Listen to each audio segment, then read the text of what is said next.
Panthers fans, this is the kind of moment that makes your blood boil because it keeps happening over and over again. Big opportunity, momentum on the line, and somehow this team shows up flat, sloppy, and chasing the game before it even starts. You can point fingers everywhere, but when preparation keeps failing, the spotlight gets brighter on the sideline. These losses weren't flukes, they were preventable, and that's what hurts the most. Missed chances, bad plans, and costly decisions are stacking up while the division hangs in the balance. This stretch was supposed to be different. It was. Smash subscribe, hit like, and stay locked in because accountability is coming fast in Carolina right now. Dave Canales is the name I have to put front and center right now, because when I watch the Carolina Panthers consistently come out flat, unprepared, and sloppy, I don't look at the roster first. I look straight at the head coach.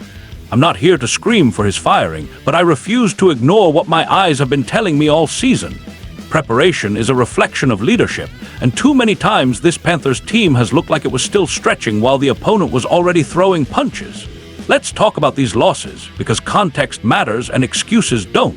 Twice against the New Orleans Saints, this team looked confused, disjointed, and late to every decision.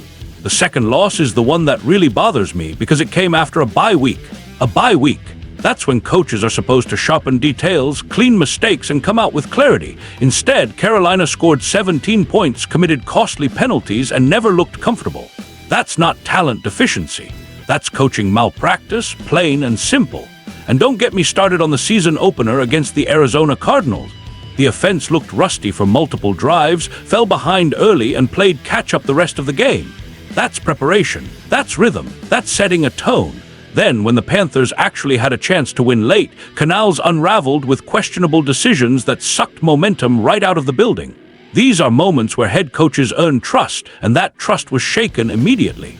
The first Saints loss was even more alarming. Carolina came home after a big road win with confidence on its side, facing a one-win team, and somehow looked lifeless. The offense was atrocious, and what frustrated me most was the stubborn refusal to adjust. When a game plan is failing, your job is to pivot.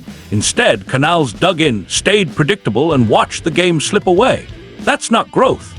That's rigidity, and it costs teams wins in this league. Then there's the San Francisco game, which honestly made me question the offensive vision entirely. Running backs averaging over 6 yards per carry, yet they only touched the ball 9 times. 9! Against one of the league's toughest opponents, Canales decided to get cute, overthink situations, and abandon what was working. That's not creativity, that's self-sabotage. Coaches don't get style points for cleverness. They get judged by results, and the result was another winnable game thrown away. Now listen, I'm not blind to the progress. I see the improvement. I see a team that competes harder, believes more, and has shown legitimate growth under Canales. That's why he's not getting fired, and that's fair. But progress does not eliminate accountability. You don't get a free pass because expectations were low. When preparation failures become patterns, scrutiny is not optional, it's mandatory. What makes this most painful is timing. The Panthers had a chance to grab control of the division, create separation, and set up a potential clincher next week. Instead, they fell flat on their faces. That's when coaching matters most. That's when leadership has to elevate players emotionally and mentally. And in that moment, Canales didn't deliver. So here's where I land. Dave Canales deserves credit for stabilizing this franchise, but he also deserves heat for these losses. If this team collapses down the stretch, his seat should absolutely warm up again. Growth without consistency means nothing. Panthers fans, I need to know, do you trust Canales to learn from these failures and finish strong, or are you starting to worry about his ceiling as a head coach? Drop your thoughts below, hit that like button, subscribe, and stay engaged, because this debate is far from over.